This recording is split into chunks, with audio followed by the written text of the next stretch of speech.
किसका है ये तुमको इंतजार में हूं ना। आज के एपिसोड में मैं जिस सेलिब्रिटी के बारे में बात करने वाला हूं, अगर उनके करियर की एनालिसिस करनी है, उन्होंने अपने करियर में कितने सारे ट्रांजिशंस किए हैं, कितने सारे स्ट्रेटेजिक पिवट्स लिए हैं, रिस्क भी लिए हैं और उन रिस्क को कैपिटलाइज करके अपने सक्सेस स्टोरीज में कन्वर्ट किया है, तो ये सब कुछ एक्सप्लेन करने के लिए जी हाँ मैं हूं ना।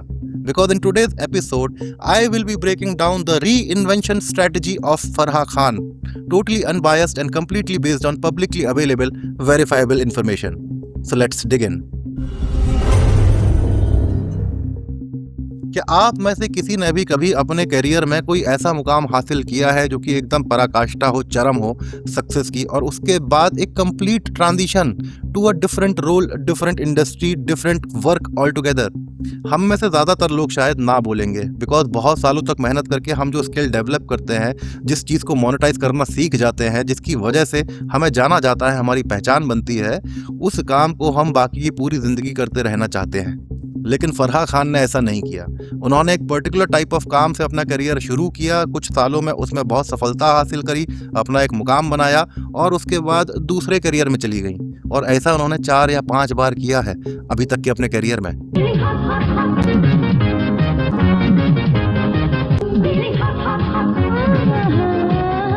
1987 में आई फिल्म जलवा, जिसमें अर्चना पूरन सिंह हीरोइन थी। उसका एक गाना था फीलिंग हॉट हॉट हॉट। काफ़ी पॉपुलर फिल्म भी थी, काफ़ी पॉपुलर गाना भी था। उस गाने में अर्चना पूरन सिंह के बैकग्राउंड में जो डांसर्स डांस कर रही हैं, उनमें से एक हैं फरहा खान। फरहा खान एक बॉलीवुड फैमिली से आती हैं। उनके फादर एक स्टंटमैन और एक डायरेक्टर रह चुके हैं। उनकी माँ मेनका ईरानी, हनी ईरानी और डेजी ईरानी की बहन है, जिस रिश्ते से वो जोया अख्तर और फरहान अख्तर की कज़न भी हैं। बचपन बॉलीवुड फैमिली में गुजरा है, तो बॉलीवुड की अंडरस्टैंडिंग, उसकी तरफ उनका इंक्लिनेशन बहुत नेचुरल था। हालांकि फरहा खान के खुद के शब्दों में, जो उन्होंने कई सारे इंटरव्यूज में कहा है, कि उनका बचपन में जो फाइनेंसेस थे घर के, वो बहुत ज़्यादा स्टेबल नहीं थे, जिसकी वजह से उनको एक अलग लेवल का मोटिवेशन मिलता था, उनको और उनके भाई साजिद को, जिंदगी में कुछ बड़ा करके consistent source of income generate करना।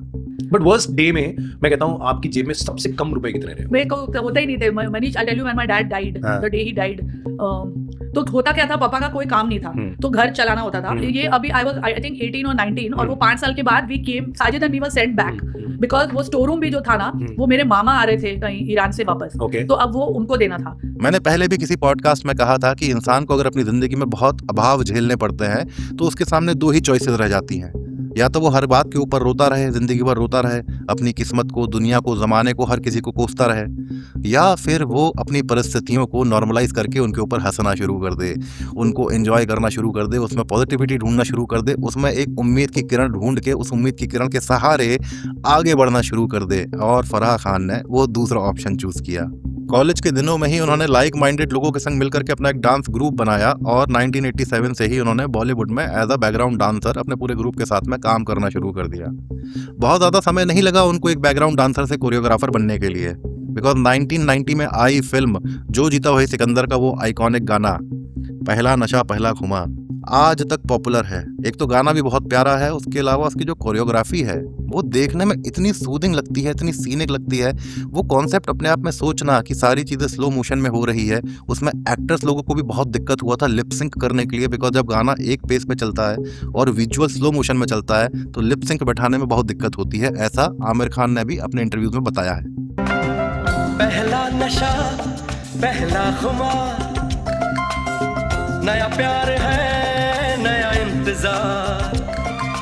और वो फरहा खान का पहला बिग ब्रेक था, पहला गाना, पहला बॉलीवुड का फिल्म, और अपने पहले गाने में ही इतना बड़ा चैलेंज अपने हाथों में ले लेना, ये अपने आप में एक बहुत हिम्मत वाली बात है। लेकिन हाँ, जहाँ इंसान हिम्मत दिखाता है, जहाँ पर रिस्क उठाता है, वहाँ पे रिवॉर्ड भी उसके प्रोपोर्शन में मिलते हैं। तो हुआ कुछ यूं कि पहला गाना ही इतना सुपर हिट हो गया, फिल्म भी अच्छी चली, जिसकी वजह से फरहा खान रातों रात एक स्टैब्लिश्ड कोरियोग्राफर बन के सामने आई। अगले कुछ सालों तक फरहा खान ने एज अ कोरियोग्राफर बहुत सारा काम किया, और कुछ ऐसे ऐसे चैलेंजिंग गाने किए जो शायद कोई सोच भी नहीं सकता था। फॉर एग्जाम्पल, दिल से का गाना छैया छैया, जिसको आज तक एक आइकॉनिक बॉलीवुड नंबर माना जाता है, बिकॉज ये विजुअलाइज करना, ये सोच पाना अपने आप में कि चलती हुई ट्रेन के ऊपर उस दौर के सबसे बड़े नायक शाहरुख खान को नचा देना इतने सारे रिस्क फैक्टर्स के साथ में। हालांकि बताया जाता है कि जब शूटिंग हो रही थी तो ट्रेन को एक बहुत स्लो पेस पे चलाया जा रहा था और बाद में उसको एडिट में नॉर्मल पेस पे किया गया है। बट स्लो पेस पे भी एक मंझा हुआ शाहरुख खान जैसा कलाकार जो अपने करियर के ऑलमोस्ट पीक पर है, उसको इस बात के लिए कन्विंस करना कि यार ये बहुत अच्छा लगेगा, इसकी क्रिएटिव वैल्यू जो है उसकी वजह से तुमको ये रिस्क उठाना चाहिए, ये अपने आप में एक बहुत बड़ी बात है।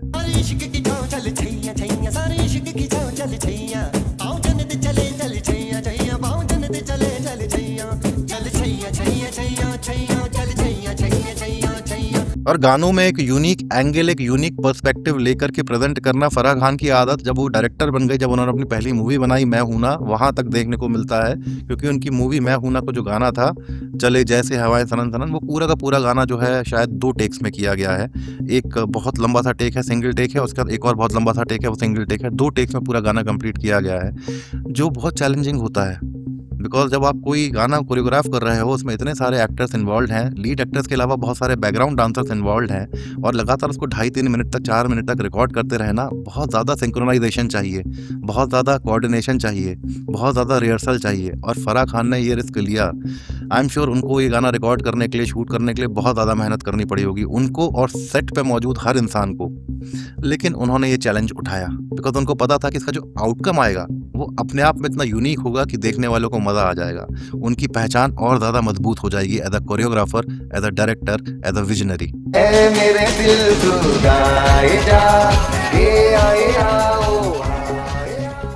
ऋतिक रोशन की डेब्यू मूवी का होना प्यार है, ऋतिक रोशन को एज अ डांसर स्टैब्लिश करने वाला वो गाना ऐ मेरे दिल तू गाए जा, उसके डिफ़िकल्ट स्टेप्स जो कि उस जनरेशन के हर यंग इंसान ने कॉपी करने की कभी ना कभी कोशिश की है, चाहे अपने कॉलेज फेस्ट में, चाहे अपने ऑफिस के किसी इवेंट में। लेकिन इतना पॉपुलर गाना, इतना डिफ़िकल्ट डांस स्टेप्स जो ऋतिक ने बहुत बखूबी निभाया। बट ये सोच पाना कि ऋतिक की क्या कैपेबिलिटीज़ हैं, उनको कैसे यूज़ किया जा सकता है, ये काम फराह खान ने ही किया था। और फराह खान की कोरियोग्राफी कैपेबिलिटीज सिर्फ बॉलीवुड तक सीमित नहीं थी, उन्होंने विदेशों में भी काम किया है। उन्होंने चाइनीज फिल्म में भी कोरियोग्राफी की है। उन्होंने शकीरा को हिप्स डोंट लाई के ऊपर कुछ स्टेप्स सिखाए हैं।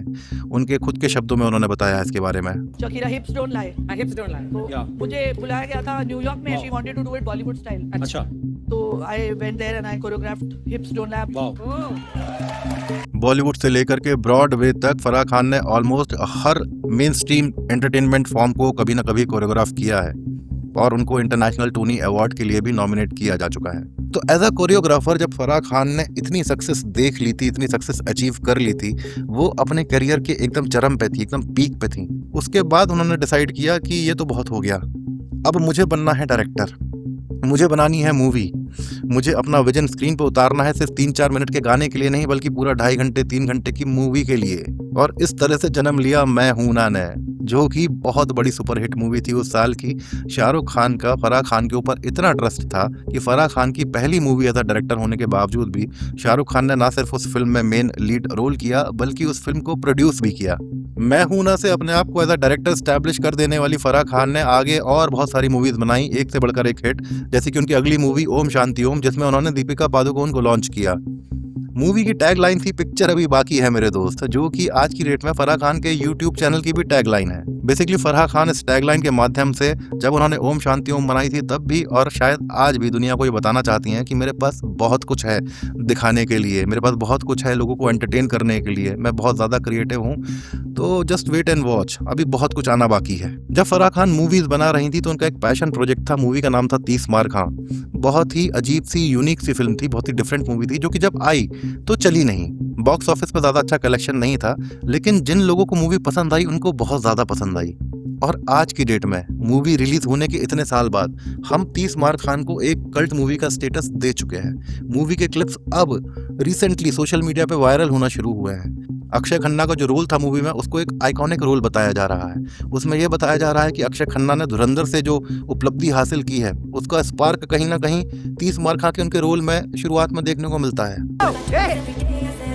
करना क्या है? I want an Oscar! लेकिन मुझे करना क्या है? ऑस्कर! लेकिन डे मुझे इस सीन में करना क्या है? फराह खान की मूवी मेकिंग का एक बहुत टिपिकल स्टाइल भी देखने को मिलता है, चाहे वो मैं हूं ना हो, चाहे वो ओम शांति ओम हो, चाहे वो हैप्पी न्यू ईयर हो, 30 मार खाओ, कोई भी मूवी जो फराह खान ने बनाई है वो एकदम मेन स्ट्रीम हार्डकोर बॉलीवुड मसाला मूवी है, full of entertainment, full of clichés, full of stereotypes.